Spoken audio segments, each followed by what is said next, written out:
অতি ভাল লাগিছে। মই অপৰিচিতা বাইদেউ দুআষাৰ কৈ সভাখন উদ্বোধন কৰিবলৈ অনুৰোধ কৰিম। আৰম্ভ কৰিবলৈ ক'লে বৰগোহাঁই ইমান দূৰৰ পৰা আহি তেওঁ সময়মতে ইয়াত আহি উপস্থিত হৈছে। তেওঁলৈ মোৰ সাদৰ সম্ভাষণ জনাইছোঁ। সমাৰোহ সমিতিৰ উদ্যোগত অনুষ্ঠিত কৰিছে। মই ৰজামণ্ডপ শাসনাখনৰ যোগেদি আমাৰ এই লেখিকা সমাৰোহৰ সদস্যসকল যিসকল উপস্থিত আছে তেখেতসকলে সুন্দৰভাৱে উপভোগ কৰিবলৈ পাব আৰু আগলৈও যাতে তেওঁলোকে এই উপন্যাসৰ যিখিনি আজি ইয়াত সমল ব্যক্তিৰ যোগেদি আপোনালোকে শিকিব সেই সকলোখিনি আয়ত্ব কৰি যেন আমাৰ এই লেখিকা সমাৰোহ সমিতিৰ এই সাহিত্যৰ যাত্ৰাত আপোনালোকে সহযোগ কৰি সুন্দৰভাৱে আপোনালোকে আগবাঢ়ি যাব পাৰিব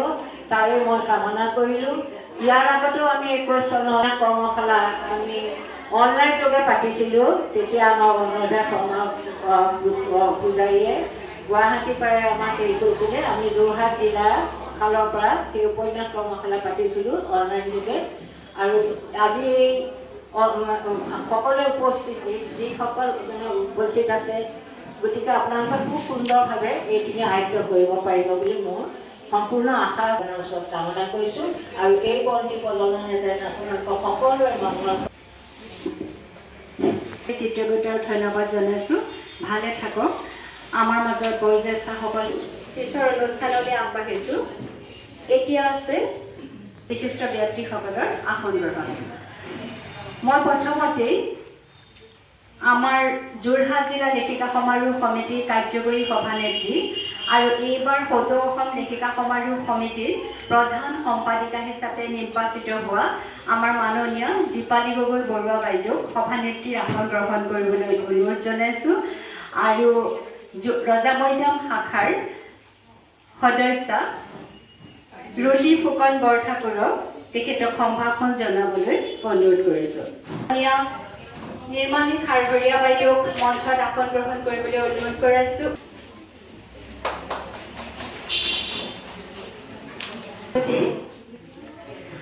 আজিৰ সভাৰ মধ্যমণি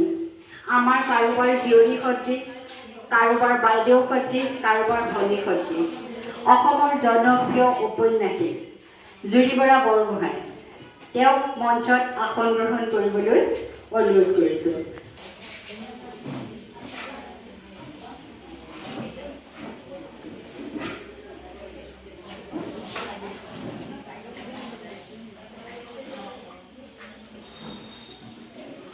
জুৰি বৰা বৰগোহাঁই ডাঙৰীয়ানী সম্ভাষণ জনাইছে। এতিয়া আমাৰ অকণমান মৰম আৰু এটি সৰু ফুল পুলিৰে ৰজামধ্যম শাখাৰ ফালৰ পৰা তেখেতসকলে সম্ভাষণ জ্ঞাপন কৰিছে।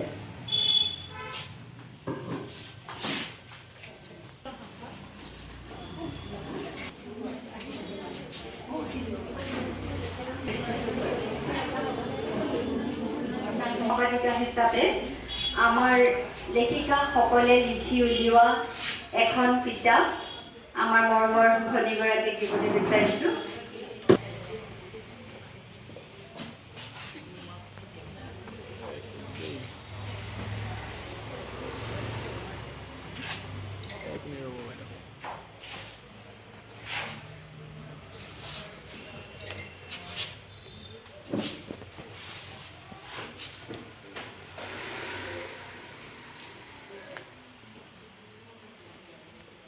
আপোনালোক সকলোকে আমি মাইনাটোহাৰে আসন দিব পৰা নাই, গতিকে আপোনালোকৰ ওচৰত ক্ষমা বিচাৰিছোঁ। কিন্তু আমাৰ শ্ৰদ্ধা আৰু মৰম আপোনালোকলৈ সদায় সমানেই থাকিব। মই গীতাশ্ৰী হাজৰিকাক আমাৰ মান্যসকলক একোখনকৈ ধুনীয়া ইয়াৰ পিছত নেত্ৰীৰ হাতত অৰ্পণ কৰিছোঁ। ধন্যবাদ।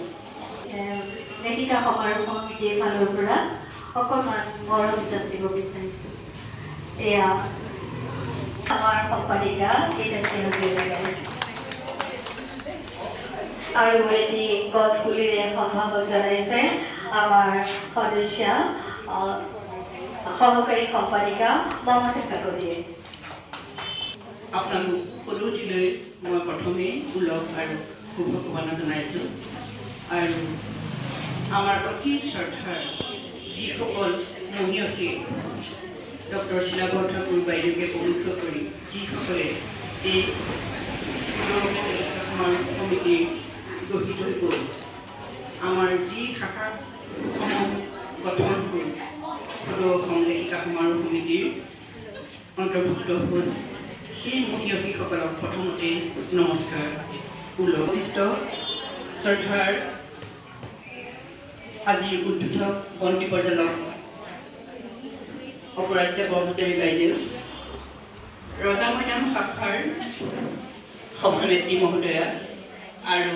আজি আচলতে এই অনুষ্ঠানটোৰ মুখ্য আকৰ্ষণীয় ব্যক্তি শ্ৰদ্ধাৰ অতিমৰ আৰু তেখেতৰ কাষতে মঞ্চত উপবিষ্ট হৈ থকা তেখেতৰ স্বামী এজন ইতিমধ্যে হৈ গৈছে, বন্তি প্ৰজ্বলন হৈ গৈছে। সভানেত্ৰী আৰু বিশিষ্ট ব্যক্তিসকলৰ আসন গ্ৰহণ আৰু আদৰণি হৈছে। উদ্দেশ্য ব্যাখ্যা আছে, আদৰণি ভাষণ আছে নিৰ্মালী খাৰঘৰীয়া মহোদয়ে ক'ব। নিজ বক্তাৰ ভাষণ, উপন্যাস লিখন আৰু কৌশল, প্ৰশ্নকেইটাৰ ভাষণ, উপন্যাস, পৰ্যালোচনা। বিশিষ্ট ব্যক্তিৰ একাষাৰ সভানেত্ৰীৰ মন্তব্য ফলাফল কৰাই নাই, তথাপিতো আপোনালোকে গোটেই কাৰ্যসূচীখিনি শেষ কৰাৰ পাছতহে সভাকক্ষ ত্যাগ কৰিব বুলি মই অনুৰোধ জনাইছোঁ। শ্ৰদ্ধেয় মন্ত্ৰী প্ৰজ্বলক আৰু জুৰিবৰা বৰগোহাঁই ডাঙৰীয়ানী, তেখেতৰ স্বামী লক্ষীনন্দন বৰগোহাঁই ডাঙৰীয়া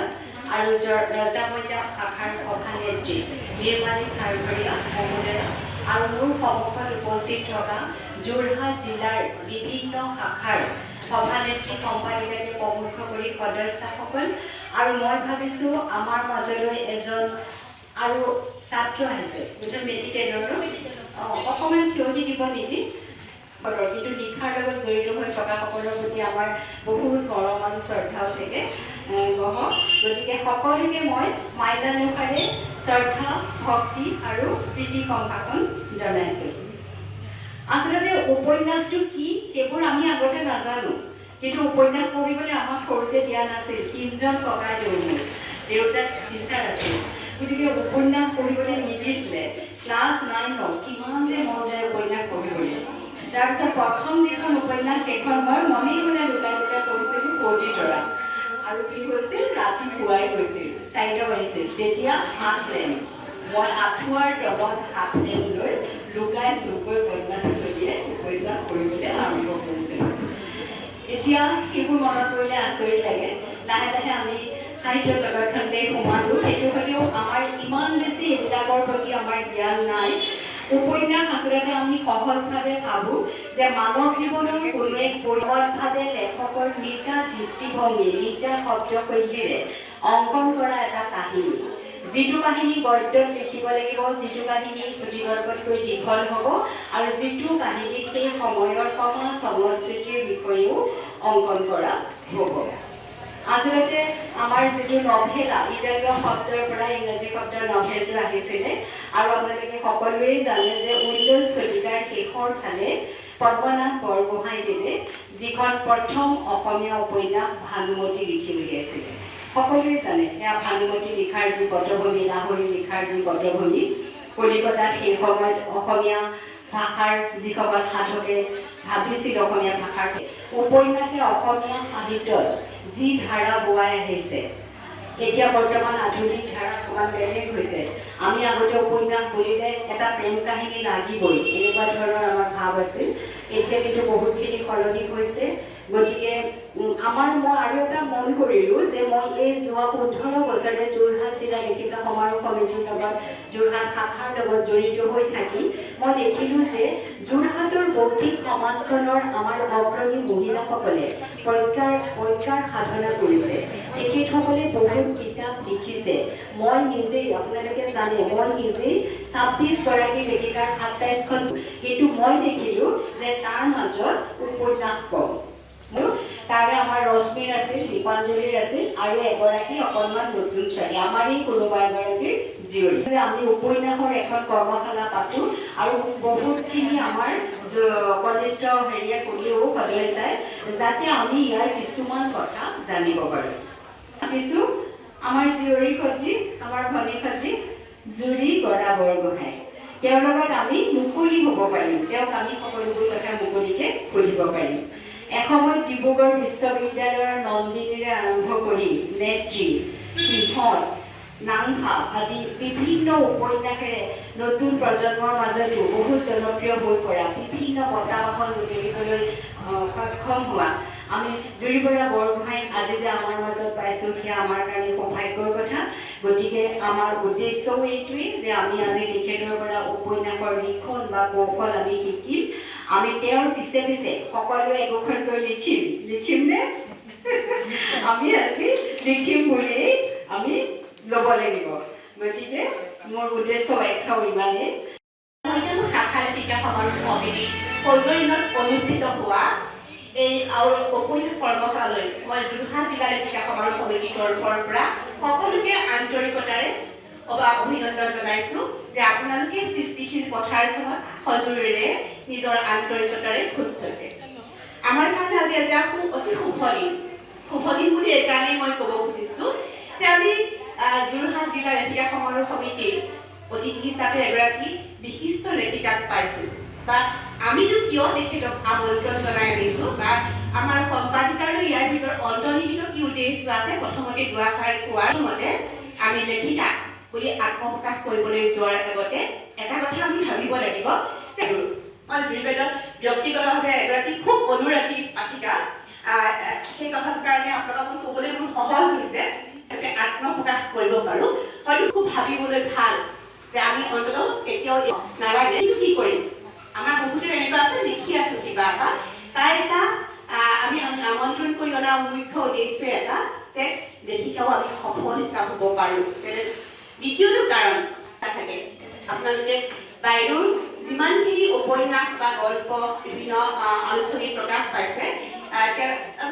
পাঠ যদি কৰিছে বা অন্তৰংগ হৈ হৃদয়ংগম কৰিবলৈ উৎসৱ কৰিছে, দেখিব এমৰাইজ নাৰীত্বক তেওঁলোকৰ উপন্যাসৰ নায়িকা হিচাপে লোৱা হয়। তেখেতে সদায় সমাজৰ দলিত পীড়িত আৰু নাৰীৰ অন্তৰ্নিহিত ভাবুহে বিশ্লেষণ কৰিবলৈ যত্ন কৰিছে। নতুন উপন্যাস যিবিলাক আছে যে কিয়নো মানুহ এগৰাকীয়ে এটা কাম কৰে, সেই কথাখিনি বাইদেউক আমি আমন্ত্ৰণ জনাই আনিছোঁ যে তেখেতৰ সেই কথাবোৰ আমি অনুভৱ কৰিব পাৰোঁ আৰু তেখেতৰ মুখেৰে আৰু কৌশলখিনিও আমি শিকিব পাৰোঁ। মই মাজুলীৰ জীয়াৰী কৰ্মৰ বিষয়ে অকণমান মই বাইদেউৰ কৰ্ম বহু আছে আমি জানো। প্ৰায় অৰ্ধ শতাধিক উপন্যাসৰ কাম কৰিছে। ডিব্ৰুগড় বিশ্ববিদ্যালয়ৰ ৰংগিনী, আপোনজনৰ ঠিকনা, অভিলাষী যাত্ৰা, ৰাগ ইমন, নাংফা, ইদলাম, ভৌ, আকুল, অংকু, সিহঁত, চিঞৰ, কেমফ্লেজ, নেত্ৰী, জলন। ইয়াৰে বেছিভাগ উপন্যাসৰে লগতে বেছিভাগ নাৰী চৰিত্ৰৰে আমাৰ সহজ সৰল সাধাৰণ নাৰীবোৰৰ বিষয়ে বৰ্ণিত আছে আৰু তেওঁলোকৰ মনৰ বিভিন্ন ধৰণৰ ভাৱ অনুভৱবোৰ বৰ্ণিত হৈছে। দ্বিতীয়তে তেখেতে বিভিন্ন ধৰণৰ বঁটা বাহনেৰে সমৃদ্ধ হৈছে। ইতিমধ্যে আমি গম পাইছোঁৱে। তেখেতৰ বঁটাসমূহৰ বিষয়েও মই অকণমান কৈছোঁ যে 2010 চনতে উত্তৰ পূব ভাৰতৰ পৰা প্ৰকাশিত 10খন গ্ৰন্থৰ ভিতৰত নাংফাৰ বাবে তেওঁ গ্ৰন্থ বান্ধৱৰ বিশেষ স্বীকৃতি লাভ কৰিছিলে আৰু নতুন প্ৰজন্মৰ লেখিকা হিচাপে তেওঁ ভালেমান বঁটা বাহনেৰে তেওঁ ইতিমধ্যে গণ সমাজত দৃঢ় পদক্ষেপ গ্ৰহণ কৰিছে। এই বছৰো তেখেতে নাৰী দিৱস উপলক্ষে তেওঁ বিশেষ সন্মান পাবলৈ সমৰ্থ হৈছে। আৰু এটা কথা আমি তেওঁৰ পৰা বিশেষভাৱে শিকিবলগীয়া কথা, এই বছৰ যিটো নাৰী দিৱসৰ থিম ইভেন এই আমি তেওঁৰ পৰা শিকিব পাৰোঁ যে আমি সমাজক দিছোঁ আৰু সমাজেও তেখেতক দিবলৈ আগ্ৰহ প্ৰকাশ কৰিছে। মই এই প্ৰিয় লেখিকাগৰাকী যোৰহাট জিলা লেখিকা সমাৰোহ সমিতিলৈ আহি আমাৰ আমন্ত্ৰণ ৰক্ষা কৰি আহি আমাক সমৃদ্ধ কৰাৰ বাবে আৰু আশা কৰিছোঁ তেখেতে দি থৈ যোৱা কৌশল আৰু কমলৰ সহায়ত আমিও নতুন দিনত নতুনভাৱে খোজ দিব পাৰিম আৰু মই ভাই ভনীসকল আৰু আপোনালোকৰ সকলোৰে পৰিচিত বৰ্তমানৰ নৱনিৰ্বাচিত আমাৰ সদৌ অসম লেখিকাৰ দীপালী গগৈ বৰুৱা বাইদেউ তথা আমাৰ সকলোৰে যাৰ অনুষ্ঠানটো মই অকণমান ছুটি কৰিব বিচাৰিছোঁ কাৰণ মোক নিৰ্দেশনাও আছিল আৰু সন্মুখত আৰু প্ৰথমতে মোক আপোনালোকে আমন্ত্ৰণ দিলে মই নিমন্ত্ৰিত হৈ ইয়ালৈ আহিলোঁ আৰু অঞ্জুমণি বাইদেৱে ভুল কৰাৰ পিছতে মই সিদ্ধান্ত লৈছিলোঁ যে মই আহিম গতিকে মই সন্মানিত এটা জটিল বিষয় উপন্যাস লিখন আৰু কৌশল এই বিষয় লৈ আচলতে এটা ৱৰ্কশ্বপ দিয়াটো ইমান আচলতে এদিনীয়া কথা নহয় এইটো এটা ছেশ্যন কেইবাটাও ছেশ্যনতহে আচলতে এই গোটেই কথাখিনি কোৱা সম্ভৱ তথাপিতো যিমান পাৰি মোৰ ক্ষমতা এগৰাকীৰ যিমানখিনি ক্ষমতা থাকে মই মাজলৈ গৈ লওঁ ছেশ্যন কৰোঁ আৰু ছেশ্যনবোৰ কৰোঁতে আমি যাৰ লগত কৰোঁ তেওঁলোকৰ লগত আমি আচলতে মুখামুখিতে আমি বেছি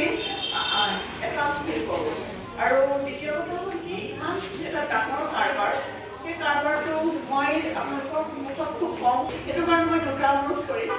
কোনোবা মানুহে হয়তো মোৰ কথা আগ্ৰহ নাপালে তেওঁলোকে যদি সভাগৃহত ত্যাগ কৰে মোৰ কোনো আপত্তি নাই কিন্তু মই অকণমান নীৰৱতা বিচাৰিম দ্বিতীয় কথা হ'ল মই যেতিয়া কথা কওঁ যদিও মোৰ জৈৱ অৱয়ৱটোৱে এটা নাৰী মই কিন্তু সকলো ধৰণৰ লৈংগিক অৱস্থিতি জাত পাত ধৰ্মৰ এই গোটেই অৱস্থিতি ভাঙি পেলাই কথাখিনি কওঁ এইখিনি সময়ত মই এগৰাকী ব্যক্তি যাৰ ধৰ্ম নাই যাৰ লিংগ পৰিচয় নাই যাৰ জাত পাতৰ কোনো ভাৱনা নাই গতিকে আপোনালোকৰ লগত মোৰ কিছু মতবিৰোধিতা থাকিব পাৰে গতিকে প্ৰথমতে মই ক্ষমা বিচাৰিছোঁ এতিয়া আপুনি কৈছিল যে আমি উপন্যাস লিখিবলৈ মই প্ৰথম সুধিছোঁ যে আমি উপন্যাস লিখিবলৈ আপোনালোকৰ চবৰে মনত বা মোৰ মনতো প্ৰথমে প্ৰশ্ন আহিছে পাৰিম জানো আমি উপন্যাসটো কেনেকৈ আৰম্ভ কৰিম কেনেকৈ শেষ কৰিম আৰু লিখিব পাৰিম জানো সেইটো প্ৰশ্ন আপোনালোক সকলোৰে মনলৈ আহে এতিয়া প্ৰথম প্ৰশ্নটো মই একেবাৰে উত্তৰ দিছোঁ যে আমি সকলোৱে এগৰাকী উপন্যাসিক আচলতে আমি সকলো ষ্টৰী টেলাৰ হয়নে নহয় আমাৰ আইতাই আমাক সাধু কৈছিলে তেওঁ এখন উপন্যাস সাধুবোৰ মানে কঢ়িয়াই ফুৰিছোঁ আপোনালোকে আপোনালোকৰ পিছৰ প্ৰজন্মক কৈছে সেইটোৱে উপন্যাস story telling is a novel সকলো মানুহে কাহিনী কয় এতিয়া আপোনালোকে ইয়াতে আহিলে আপোনালোকে প্ৰত্যেকেই এটা এটা কাহিনী ইয়াৰ পৰা লৈ যাব ঘৰত গৈ কাৰোবাক আপোনাৰ ঘৰৰ মানুহজনক ল'ৰা ছোৱালীক ক'বগৈ আজি মই আমুকলৈ গ'লোঁ সেইখিনি আৰম্ভণি তাত জুৰি বাইদেউ আহিলে আমাৰ বাইদেউহঁত আহিলে আমুকে এইটো কাপোৰ পিন্ধিলে আৰু আমি এনেকৈ এইখিনি কথা শিকিলোঁ আৰু আজি অনুষ্ঠানটো আমি চাহ খাই বা সমবেতক কি বুলি কয় আমি জাতীয় সংগীতেৰে সামৰণি মাৰিলোঁ এই যে ষ্টৰী টেলিঙৰ যিটো আৰাধনাই যে আমি ভয় কৰোঁ বা আমাৰ সাহসটো নাহে কিন্তু সেইটো নহয় আমি যিহেতু কাহিনী ঘৰত কাহিনী ক'বলৈ আমাৰ ভয় লাগে জানো নালাগে গতিকে লিখিবলৈও একো ভয় কৰিবলগীয়া কথাই নাই খালি আমাৰ কেইটামান টেকনিক থাকে উপন্যাসৰ কেইটামান টেকনিক থাকে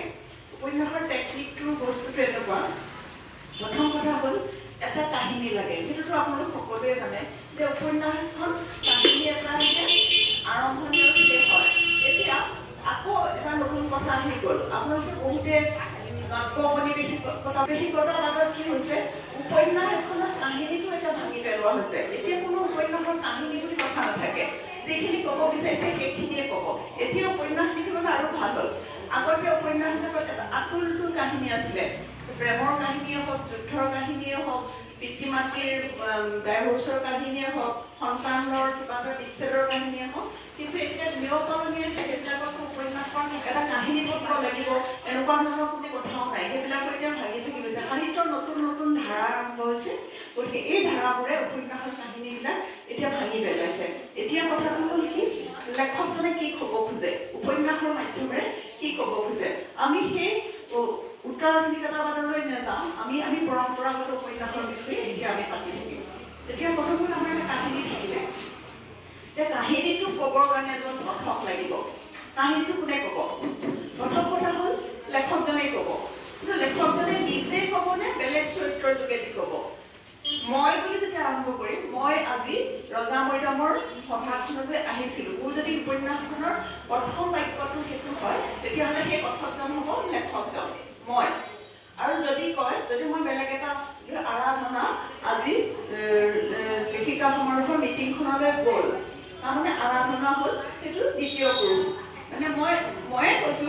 লেখকেই কৈছোঁ, কিন্তু তাৰ মাধ্যমে কৈছোঁ ষ্টৰী টেলাৰ কোন হ'ব আৰাধনা। তাৰপিছত আৰাধনাৰ মাজেৰে আমি কাহিনীটো পঢ়িম। আৰাধনা এযোৰ বেঙুনীয়া কাপোৰ পিন্ধিছে, তাই চুলিখিনি মেলি গৈছে আৰু দেখিছে যে বজাৰত মানুহে মাছ বেছি আছে। এতিয়া তাত আমি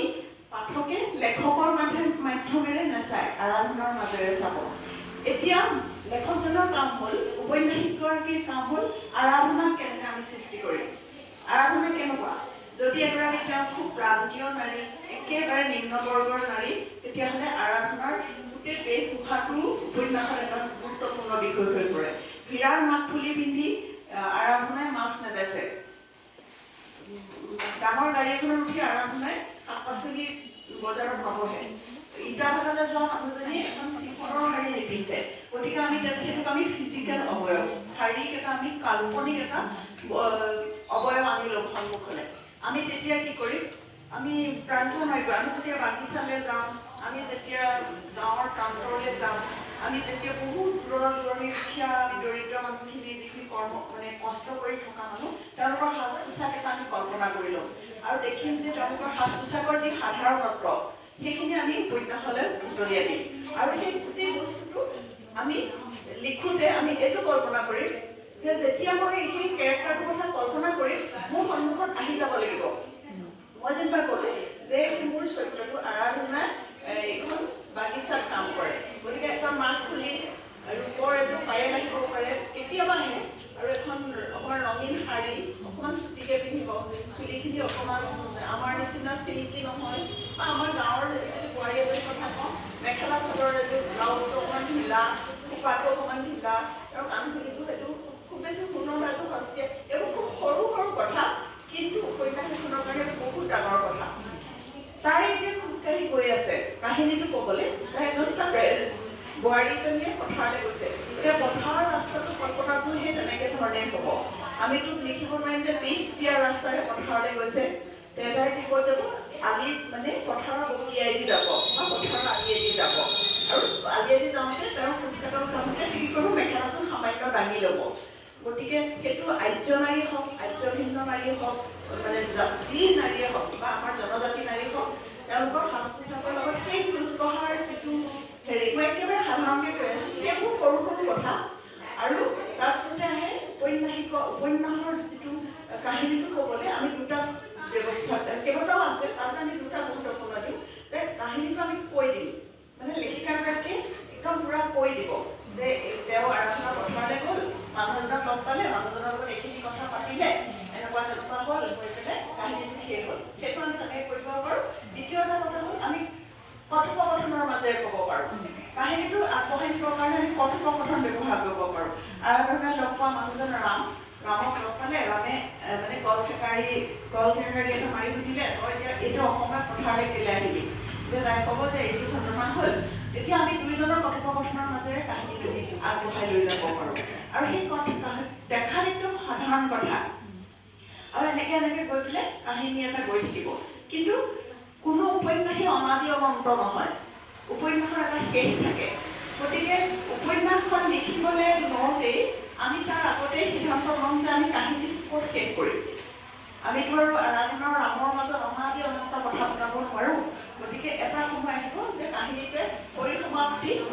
আশা কৰে। আৰু আপুনি মন কৰিব, যেতিয়া আপুনি ঘৰতো যেতিয়া আপুনি ষ্টৰী টেলিং, আমি যেতিয়া সাধু কওঁ, সাধুৰো শেষ নহয় জানো? আমাৰ কাপোৰ কানি পতা হ'ল, আমি ঘৰলৈ গুচি আহিলোঁ, আমি সাধুটো তেনেকৈ শেষ কৰোঁ। গতিকে উপন্যাসৰো এটা শেষ থাকে। যিমান আমাৰ এতিয়া ৱাৰ এণ্ড পিছৰ নিচিনা ইমান প্ৰকাণ্ড উপন্যাস, আমাৰ ৰীতা বেদীয়ে লিখিছে মাকামৰ নিচিনা প্ৰকাণ্ড উপন্যাস, কিন্তু সকলো উপন্যাসৰে এটা শেষ থাকে, কাহিনী এটা পৰিসমাপ্তি থাকেই। সেইটো উপন্যাসৰ এটা লক্ষণ। গতিকে আমি পৰিসমাপ্তিটো কিছুমান লেখকে আগতেই ভাবি লয় যে মই আৰাধনা মাৰি পেলাম, সেইটো তেওঁ আগতেই কল্পনা কৰি লয় যে মই এই কাহিনীটোতো আৰাধনাৰ শেষত মৰি যাব। নতুবা এনেকুৱা কথা নহয়, মই আৰাধনাক নামাৰো, ৰামকহে মাৰি পেলাম, তাই যিজন মানুহৰ কথা ভাবিছিল, মই দুটা চৰিত্ৰৰ কথা কৈ আছোঁ। নতুবা এনেকুৱা ভাবিব পাৰোঁ যে মোৰ মূল কাহিনীটোত মই কাকো নেমাৰোঁ, একেবাৰে ধুনীয়াকৈ দৃশ্যতে আৰাধনা আৰু ৰামৰ এটা খুব আমি কাহিনীটো শেষ কৰিব পাৰোঁ। যে ভাবোঁ যে কাহিনীটো মই এনেকৈ শেষ কৰিম, সেইটো কিন্তু 100% নহয়। কাৰণ কাহিনী সদায় কাহিনীৰ এটা নিজা গতিপথ থাকে, তাত কেতিয়াবা লেখকেও নিয়ন্ত্ৰণ কৰিব নোৱাৰে। এতিয়া মই আপোনালোকৰ এটা উদাহৰণ দিছোঁ আপোনালোক কোনোবাই যদি মেট্ৰিক পঢ়িছে মই কৈছোঁ মমিয়ে পঢ়িছা চাগে মেট্ৰিকখন চিৰিজ দেখিছে তাত মেট্ৰিৰ এটা চৰিত্ৰ আছে মাজনী বুলি মই মেট্ৰিৰ চৰিত্ৰটো লিখোঁতে প্ৰথমে নোট বনাবলৈ লিখিছিলোঁ যে মই মানে মাজনী মাৰি পেলাম শেষত মাজনী পৰি থাকিব কাৰণ তাই এগৰাকী ইনচাৰ্জেণ্ট গ্ৰুপৰ ছোৱালী তাইক মাৰি পেলাব লাগিব কিন্তু মোৰ কাহিনীটো এনেকুৱা এটা গতি মানে শেষত মই মাজনী মাৰিব নোৱাৰিলোঁ কাহিনীটোৱে ডিমাণ্ড নকৰিলে তাই মৰিব লাগিব বুলি মোৰ জবৰদস্তিটো মই কাহিনীটো মাৰি পেলাব নোৱাৰোঁ সেই সৰু সৰু কথাবোৰে আপোনাক বহুত ক্ৰিয়া কৰে আৰু এটা আপোনালোকে যদি কেমোফ্লেজখন পঢ়িছে কোনোবাই তাতে দেখিব তাতে ৰুদ্ৰ গগৈ বুলি এটা চৰিত্ৰ আছে ৰুদ্ৰ গগৈ মই গোটেই উপন্যাসখন লিখোঁতে ভবাই নাছিলোঁ যে মই তাক মাৰি পেলাম সত্যব্ৰত বুলি এটা কেৰেক্টাৰ আছে তাকো মই ভবা নাছিলোঁ যে তাক মাৰি পেলাম মই কাহিনীটো আৰম্ভ কৰিছিলোঁ সত্যব্ৰতৰ পৰা কিন্তু সেই হ'লগে সত্যব্ৰতক পুলিচে সন্মুখতে শ্বুট কৰি মাৰি পেলালে মোৰ সন্মুখতে আৰু সেই কাহিনীবিলাক মানে লেখকৰ নিয়ন্ত্ৰণত নাথাকে কাহিনী নিয়ন্ত্ৰণত থাকে এই চৰিত্ৰবোৰ ভাবোহে যে মই এইটো এনেকৈ কৰিম এইটো এনেকুৱা হ'ব মাৰাভূণা এনেকুৱা হ'ব ৰাম এনেকুৱা হ'ব এক্স এনেকুৱা হ'ব ৱাই হ'ব কিন্তু মই আপোনালোকক কৈছোঁ মোৰ সীমিত জ্ঞানেৰে যে কাহিনীৰ ওপৰত কেতিয়াবা চৰিত্ৰৰ ওপৰত আমাৰ নিয়ন্ত্ৰণ হেৰাই যায় আৰু তেতিয়া কাহিনীটোৱে নিজৰ ৰাস্তা বিচাৰি লয় যিহেতু আমি সাধু কওঁতে তেজীমলা আৰু হেৰিয়ৰ সাধুটো যে আমি কওঁ মাহী মাকৰ সাধুটো চবৰে আপোনাৰ কাহিনীটো অকণমান বেলেগ বেলেগ গতি লয় আকৌ আমাৰ ৰাম আৰু সীতাৰ কাহিনীবোৰ আপোনালোকে জানে যে ট্ৰাইবেল সমাজত বেলেগ বেলেগকৈ চলে গতিকে কাহিনী নিজৰ এটা চৰিত্ৰ আছে তেনেকেই লৈ যাব আৰু উপন্যাসখন যেতিয়া আপুনি ভাবে যে মোৰ এই বিষয়টো বহুত ভাল লাগে এইটো লিখিম তেতিয়াহ'লে আপুনি কেনেকৈ আৰম্ভ কৰিব আপুনি সদায় কল্পনা কৰি ল'ব যে সন্মুখত কোনোবা এজন শ্ৰোতা আছে শ্ৰোতাজনক আপুনি কেনেকৈ ক'ব যে এই কাহিনীটো এনেকৈ এনেকুৱা হ'ল এনেকৈ মানুহ এজন শিকালে মই একদম কথাখিনি খুব বেছি মানে তত্ত্বলৈ যোৱা নাই যে কাহিনীটো আপুনি যেনেকৈ ক'ব প্ৰথমে তেনেকৈ লিখি পেলাব কাহিনীটো সামৰণি আপুনি যেনেকৈ মাৰিলেহেঁতেন কথাটো কওঁতে কিন্তু সেইখিনি সময়ৰ কাৰণে বহুত ধৈৰ্য লাগে ধৈৰ্য কাহিনীটো আপুনি এনেকৈ ভাবিছে আপুনি সন্মুখত কল্পনা কৰি লওক যে এজনী মানুহে মোৰ কাহিনীটো শুনি আছে শুনি থাকোঁতে আপুনি কেনেকৈ ক'ব আৰু উপন্যাসৰ এটা কথা হয় আমি যেনেকৈ ষ্টৰি টেলিংবোৰ চবৰে বেলেগ বেলেগ চবৰে সাধু কথাবোৰ শুনিবলৈ ভাল লাগে জানো কিছুমান মানুহে খুব ধুনীয়াকৈ কথা কয় ধুনীয়াকৈ সাধুটো আৰ্টিকুলেট কৰি কয় কিছুমানে সাধুবিলাক খুব মানে খৰকৈ কয় কিছুমানে একদম দীঘলীয়া কৰি কয় উপন্যাসৰ কাহিনীটো তেনেকুৱাই যে কিছুমানে বহুত দীঘলকৈ কাহিনীটো কয় লিখে কিছুমানে খুব শ্বৰ্টকৈ লিখে আৰু কিছুমানে একদম দুখতে লিখে এতিয়া মোৰ কথাটো আপোনালোকক এনেকৈ কওঁ যে আমি কেনেকৈ নিৰ্ধাৰণ কৰিম যে কিমানখিনি সময়ত উপন্যাসখন আমি শেষ কৰিম আপোনাৰ যেতিয়াই কাহিনীটো কৈ শেষত তেতিয়াই শেষ কৰক যেতিয়াই কাহিনীটো আপুনি সন্মুখৰ মানুহজনক কৈ থাকোঁ আমি জানো তেজীমলাৰ সাধুটোতো লেহেতিয়াই নাথাকোঁ তেজীমলাৰ মাহীমাকৰ সাধুটো আমি এটা সময় শেষ কৰি পেলাওঁ আপোনাৰ যদি নাতি আছে নাতি কওঁতে পিছদিনাখন আমি কওঁ তোৰ এই কাহিনীটো আমনি লাগিছে তোক আৰু বেলেগ সাধু কওঁ উপন্যাসো একেই একেটা কাহিনীকে আপোনালোকে আমি দীঘল কৰিলে সেইটো বহুত আৰু আমাৰ উপন্যাসত সেই দীঘলীয়া কৰাৰ এটা হেৰি আছে মোৰো লিডলাখন যেতিয়া ওলাইছিলে অসমত কেইবাজনো মানুহে কৈছিলে কাহিনীটো অত্যন্ত দীঘলীয়া হৈছে প্ৰায় 600 পেজৰ আছিলে আৰু শেষত মই 3 মাহৰ পিছত প্ৰথম এডিশ্যনটো বজাৰত শেষ হোৱাৰ পিছত আধা কাটি পেলালোঁ কাৰণ মই অনুভৱ কৰিলোঁ হয় এই কাহিনীটো ইমানকৈ নক'লেও হয় এই কাহিনীটো মই আধাতে কৈ দিব পাৰোঁ এইটোতো আমাৰ সকলোৰে থাকে ন আমি এনেকৈ নকওঁ এই আমুকে ফোন কৰিলে ফোনত ইমান দীঘলীয়াকৈ কথাটো কৈছে চুটিকৈ ক'লেও হয় এতিয়া আপুনি কোনটোত আৰাম পায় কথাটো কাহিনীটো ক'বলৈ কাহিনীকাৰে কোনটোত আৰাম পায় সেইটোতেই কওক একেবাৰে কম মানে একদম ইজিকৈ একদম সহজকৈ একদম সৰলকৈ কাহিনীটো কওক আৰু এতিয়া শেহতীয়া উপন্যাসবিলাক আগতে মানুহে ভাবিছিলে উপন্যাসটো ইনষ্ট্ৰাকশ্যনলৈ গুচি গ'ল উপন্যাস ভাঙি চিঙি শেষ হৈ গ'ল উপন্যাসৰ আগৰ চৰিত্ৰ নাই আগৰ নিচিনা উপন্যাসত কিন্তু আকৌ সেই পৰম্পৰাগত উপন্যাসলৈকে মানুহ উভতি আহিছে এতিয়া নতুন যিবিলাক উপন্যাসিক ভাৰতৰ বাহিৰত ভাৰতত লিখি আছে তেওঁলোকে কিন্তু সেই আমাৰ আগৰ যিবিলাক উপন্যাস ধুনীয়া এটা আৰম্ভণি ধুনীয়া এটা সামৰণি সেইখিনি লিখি আছে এতিয়া উপন্যাসখন আপোনাৰ হৈ গ'ল আপুনি দুটা চৰিত্ৰ মই ক'লোঁ যে দুটা চৰিত্ৰলৈ আপুনি উপন্যাস লিখে তেওঁলোকৰ প্ৰেম কাহিনী বা বিচ্ছেদ কাহিনী লিখিলে কাহিনীটোতো লিখি গ'ল সেইখন কেনেকৈ উপন্যাস হ'ল সেইটো এটা কাহিনীহে এতিয়া উপন্যাসৰ কিছুমান বস্তু আছে এটা হ'ল কি আমি যেতিয়া লিখিম সেই উপন্যাসৰ যিটো চৰিত্ৰ মই যে ক'লোঁ আৰাধনাৰ কথা ক'লোঁ আৰাধনা লাগিব আপুনি নজনাকৈ কেতিয়াও উপন্যাস লিখিব নোৱাৰে কাৰণ মানুহক ছেভ কৰে মানুহক হেৰি কৰে মানে আমাৰ এইটো যিটো আমাৰ মানসিক গঠন শাৰীৰিক গঠন গোটেই বস্তুটো আচলতে আৰু আমাৰ চিন্তাৰ গোটেই বিকাশটো কৰে আমাৰ জিঅ'গ্ৰাফিটোৱে সেইটো আমি আচলতে গুৰুত্বই নিদিওঁ আৰু জিঅ'গ্ৰাফি মানে এইটো কি বুলি কওঁ ইক'লজিটো মানে বহুত বহল শব্দত ক'ব পাৰোঁ যে মই শুনা চৰাই মাত মই দেখা ফুল মই শুনা গছ মই দেখা গছৰ পাত ফুল এইবোৰে মোক এগৰাকী লেখকক সৃষ্টি কৰে এটা চৰিত্ৰক সৃষ্টি কৰে দ্বিতীয় কথা হ'ল কি যিখিনি জেগাত আৰম্ভ কৰা চৰিত্ৰটোৰ আমি লিখিম তাৰ সংস্কৃতিটো আমি জানিব লাগিব আপুনিতো জিঅ'গ্ৰাফিটো জানিলেই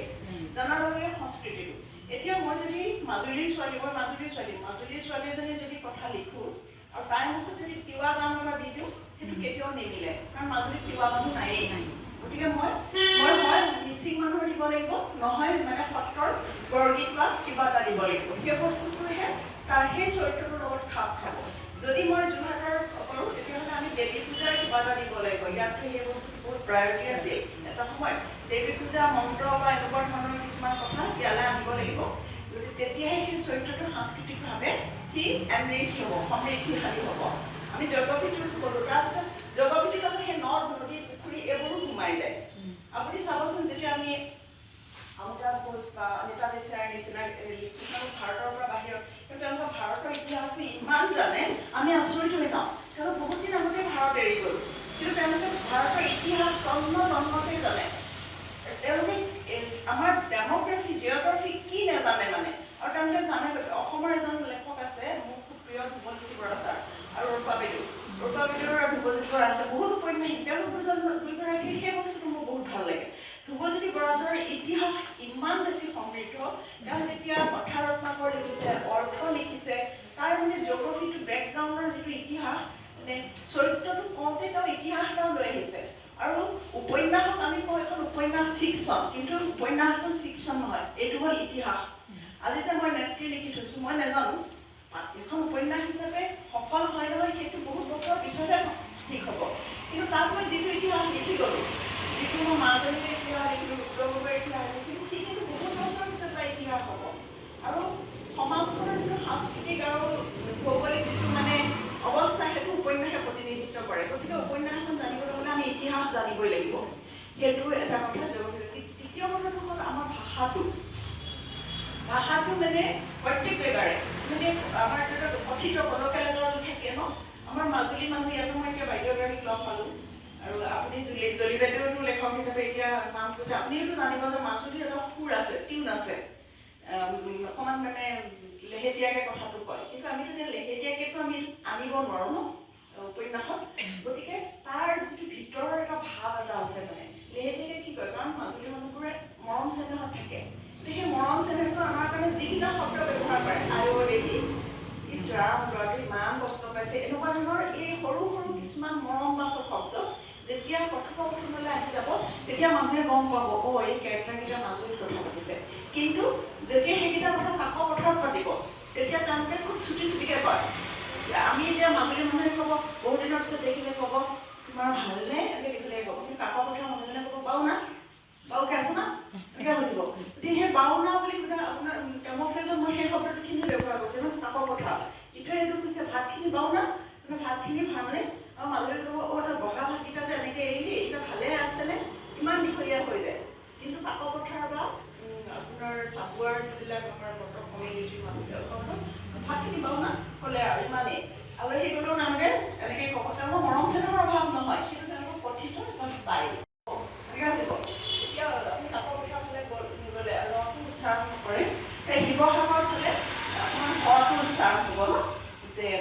ইমান সোনকালে ধূলি এনেকুৱা গাঁৱৰ ফালে এই ঘৰটো তেওঁলোকৰ তেওঁলোকে এই সৰু সৰু কথা কিন্তু আপোনালোকে যদি তেনেকুৱা কথা চাব বিচাৰে তেতিয়াহ'লে ধ্ৰুৱজ্যোতি বৰা ছাৰ বা ৰূপা বাইদেউৰ বা তেনেকুৱা উপন্যাসিকবিলাকৰ চাবচোন কথাৰ এটা মানে কথোপকথনৰ এটা হেৰি থাকে মানে শেহতীয়াকৈ আমাৰ এনেই গল্পকাৰ হয় তেওঁ সঞ্জীৱ পল ডেকাই এখন উপন্যাস লিখিছে আৰু নন্দিতা দেৱী বাইদেৱে এখন লিখিছে বঙল বহুদূৰ বৰ ভাল উপন্যাস প্ৰকাশন পৰিষদৰ গল্প আছে তাৰ লগত তেওঁলোকে নামনিৰ ভাষাটো ব্যৱহাৰ কৰিছে নামনিৰ মানে নামনিটোকো বেলেগ বেলেগ আছে গোৱালপৰীয়া বৰপেটীয়া নলবেৰীয়া এনেকুৱা ধৰণৰ বাইদেউ যিহেতু চৰিত্ৰটো নলবেৰীয়া গতিকে তেওঁ নলবেৰীয়াৰ কথিত সুৰটো একদম তেওঁ লৈ আহিছে মানে আমি তেওঁলোকে যেনেকৈ উচ্চাৰণটো যেনেকৈ কৰে এনেকুৱা লাগিব যে দুজন নলবাৰী মানুহে কথা পাতি আছে ইমান ধুনীয়াকৈ তেওঁ লৈ আহিছে মানে বস্তুটো এইটো ভোক লাগি যাবাই বাবা আমাৰ বাইদেউৰ পৰা পৰ্যালোচনাৰ বিষয়েও অকণমান জানিবলৈ আছে আৰু মই এটা প্ৰশ্ন লাষ্টত আমাৰ আৰু মোৰ বৌ হৈ যায় আৰু আমি ফ্ৰেণ্ড হওঁ ধন্যবাদ বহুত আমি ভাগ্যৱান বুলি ভাবিছোঁ আৰু তাতে নামঘৰ উপন্যাসৰ এটা সামান্য কথা সুধিম যে আপুনি ক'লে নাৰী এগৰাকী ব্যক্তি যিহেতু তেওঁ শাৰীৰিকভাৱে তেওঁ অৱয়ৱটো যিয়ে নহওক এজন ব্যক্তি সত্তা আপুনি যেতিয়া জন্মতী চৰিত্ৰটো উপস্থাপন কৰিছে এই জন্মতী চৰিত্ৰটো উপস্থাপন কৰোঁতে যেতিয়া এই চৰাত যে তেওঁক সমজুৱাভাৱে তেওঁ দেউতাকে তেওঁক যিখিনি মানে ৰাজনীতিৰ যিখিনি শিক্ষা তেওঁক প্ৰদান কৰিছিল এইটো আপোনাৰ নিজস্ব আপোনাৰ চিন্তাধাৰা নে আপুনি আপুনি ইতিহাসৰ পৰা কিবা ইতিহাসৰ কিছু সহায়টো লৈছে ইতিহাসৰ সহায় লৈ নামখন হৈছে যিহেতু আপুনি বিভিন্ন সময়ৰ কথা লিখিছে আৰু সুন্দৰভাৱে পঢ়িও খুব ভাল লাগিছে কিন্তু আপুনি যে এই সৰুকালৰ পৰা যিদৰে নামভাগ হয় প্ৰথম ইতিহাসৰ পৰাটো অলপ আছেই কিন্তু মই বিয়া হৈছোঁ মোৰ ঘৰ আমেথি সত্ৰৰ ওচৰত মাজুলী আমি আমাৰ যিটো সাংস্কৃতিক পৰিক্ৰমা তাত মানে আমাৰ আলহী যদি আহে গতিকে মতামত যদি আহে মোৰ মাও ঘপককৈ ওলাই নাহে আৰু আমাকো ওলাবলৈ নিদিয়ে আমাৰ লাহে লাহে ওলাব প্ৰথমে আলহী চিনাকি হ'ব তেনেকৈ এটা কিন্তু যেতিয়া মই শিৱসাগৰলৈ বিয়া হৈছোঁ বৰগোহাঁই পৰিয়ালে তাত দেখিলোঁ আৰু আপোনালোকে জানিব ইয়াতে মানুহ আছে বা জনজাতি কোনোবা আছে জনজাতি মহিলাসকলৰ পাকঘৰটো ড্ৰয়িং ৰুমটো মানে কমন এতিয়া মিচিং মানুহৰ ড্ৰয়িং ৰুমটোত চব মানুহ বহিব পাৰে তিৱা মানুহ বহিব পাৰে তেনেকৈ আহোমৰ এটা সংস্কৃতি আছিলে যেতিয়ালৈকে তেওঁলোক হিন্দু ধৰ্মলৈ টান যোৱা নাছিলে গতিকে তেনেকুৱা এতিয়া এওঁলোকৰ ঘৰত দেখোঁ মানে মোৰ শাহু আহিব এতিয়া আহি আছে ডিচিশ্যন মেকাৰ মহিলাসকল সমান সেইটো মই মানে মোৰ মাজুলী ঘৰখনৰ তেওঁলোকৰ ঘৰৰ মাজত সেই ডিফাৰেঞ্চটো পালোঁ তাৰপিছত মই ট্ৰাইবেল মানুহবিলাকৰ ঘৰলৈ গ'লেও দেখোঁ তেতিয়া যে জয়মতীৰ নিচিনা এটা চৰিত্ৰ তেওঁ সেই অভিজ্ঞতাৰ পৰা কথাবোৰ শিকে গতিকে মোৰ ইমাজিনেশ্যন হিষ্ট্ৰী দুইটাৰ পৰাই দিছে থেংক ইউ তুমি কৈছা নিগেটিভভাৱে আমি মহিলাৰ মৰ্যাদাখিনিৰ কথা ভাবিব লাগিব কিন্তু এনেকুৱা আজিকালি পুৰুষ প্ৰধান সমাজ আছে সেইখিনি সহজে মানি নলয় বেয়া ভাৱত ল'ব বোৱাৰীজনীক হয়তো বেয়া বিহেভ কৰিব গতিকে আমি মধ্যপন্থা কি ল'ম ন মানে হেৰিটো কোনে বেয়া ব্যৱহাৰ কোনে কৰিব এইটো আমাৰ সেইটোৱে ভুল নাই যে পুৰুষসকলে বেয়া ব্যৱহাৰ নকৰে প্ৰতিবাদী অনুসাৰে আমাক নিজকে প্ৰতিষ্ঠিত কৰিব লাগিব আমাৰ সমাজখন সংসদীয় অসম লেখিকা সমাৰোহ সমিতিৰো আচলতে এইটোৱে লক্ষ্য আমি সমাজখন সংশোধন কৰিব লাগিব নিজক প্ৰতিষ্ঠিত কৰিব লাগিব নতুন প্ৰজন্মক জোনাকী পথেৰে আগবঢ়াই লৈ যাব লাগিব সেয়ে আমাৰ আজি বেছি আৰু কথা নকওঁ আমাৰ সময় কম হৈছে আৰু পুনৰবাৰ মই ধন্যবাদ আৰু কৃতজ্ঞতা জ্ঞাপন কৰিছোঁ মেডাম আশাটি আজি এই অনুষ্ঠানটি পাতিবৰ বাবে জিলাৰ জিলা আমাৰ সকলো সদস্যই আমাক যি দিহা পৰামৰ্শ দিলে বিশেষকৈ সঞ্জীৱনী বাইদেৱে যি সাহস দিলে সেই সাহস পোৱাৰ বাবে আজি আমি এই অনুষ্ঠানটি আমি পাতিব পাৰিলোঁ গতিকে সকলো সদস্যলৈ জিলাৰ সকলো সদস্যলৈ আমাৰ লেখিকা পৰিয়ালৰ পৰা আমি শলাগৰ পৰাই আগবঢ়াইছোঁ তাৰ পাছতে আমাৰ সকলো সদস্যই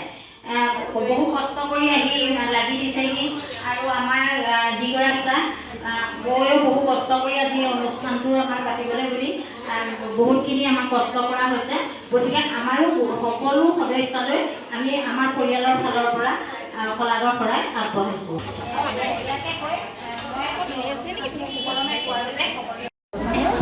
নমস্কাৰ আজি আচলতে আমাৰ বাবে এটা অতি সুন্দৰ দিন যোৰহাট জিলা লেখিকা সমাৰোহ সমিতিৰ উদ্যোগত আৰু ৰজা মৈদাম শাখাৰ সহযোগত আমি এতিয়া আজি উপন্যাসৰ ওপৰত এটা অনুষ্ঠান অনুষ্ঠিত কৰা হ'ল আৰু সেই অনুষ্ঠানটিৰ বাবে আমি আমন্ত্ৰণ কৰি আনিছিলোঁ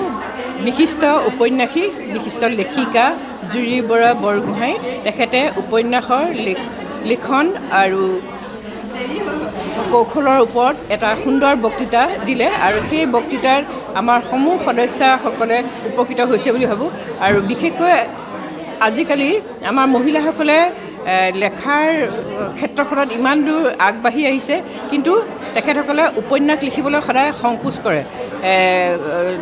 মানে উপন্যাসৰ কলা কৌশলবিলাক, লিখনৰ কৌশলবিলাক তেখেতসকলে হয়তো জ্ঞাত নহয়। সেইকাৰণে আজি এই অনুষ্ঠানটো এই বিশিষ্ট উপন্যাসিকগৰাকীক আনি সেইকাৰণে কৰা হ'ল। আৰু তেখেতে ইমান সুন্দৰভাৱে, সাৱলীলভাৱে, সৰলভাৱে উপন্যাস লিখাৰ কৌশলৰ বিষয়ে আমাক ইমান সুন্দৰভাৱে ক'লে। আমি আচলতে তেখেতৰ ওচৰত কৃতজ্ঞ হ'লোঁ আৰু ভৱিষ্যতেও আশা কৰিম আমি তেখেতক আমাৰ মাজত পাম। আৰু মই আশা কৰিছোঁ আমাৰ যিসকল উদীয়মান লেখিকা, সেই লেখিকাসকলে এখন সুন্দৰ উপন্যাস লিখিবলৈ হয়তো সমৰ্থ হ'ব আৰু সমাজক তেনেদৰে নতুন প্ৰজন্মকো সেই লেখাৰ যি কৌশল তেখেতসকলৰ যোগেদিও যাতে ধাৰাবাহিকভাৱে হৈ থাকে, এয়াই কামনা কৰিছোঁ। মই প্ৰথমে আমাৰ ইয়াৰ কাছগড়ালা লেখিকা সমাৰোহ, যোৰহাট জিলা লেখিকা সমাৰোহ সমিতিক ধন্যবাদ জ্ঞাপন কৰিছোঁ। এটা খুব সুন্দৰ অনুষ্ঠান আৰু এই অনুষ্ঠানত আচলতে বহুত নাৰী ওলাই আহিছে, তেওঁলোকে জানিব বিচাৰিছে উপন্যাস কেনেকৈ লিখোঁ। 2004 চনৰ পৰা মই যিহেতু উপন্যাসেই লিখি আছোঁ, গতিকে মোৰ অভিজ্ঞতাখিনি তেওঁলোকৰ লগত ভাগ বতৰা কৰিলোঁ আৰু তেওঁলোকে খুব আগ্ৰহেৰে শুনিছে, বহুত প্ৰশ্নও কৰিছে। তেওঁলোকে, মই ভাবিছোঁ যে তেওঁলোকে এইখিনি উপকাৰ কৰিব আৰু তেওঁলোকে নতুন চিন্তা কিছুমান কঢ়িয়াই আনিব বুলি মই ভাবিছোঁ। আৰু মই ভাবিছোঁ আজি আমাৰ অনুষ্ঠানটো খুব সফল হৈছে, সিমানেই।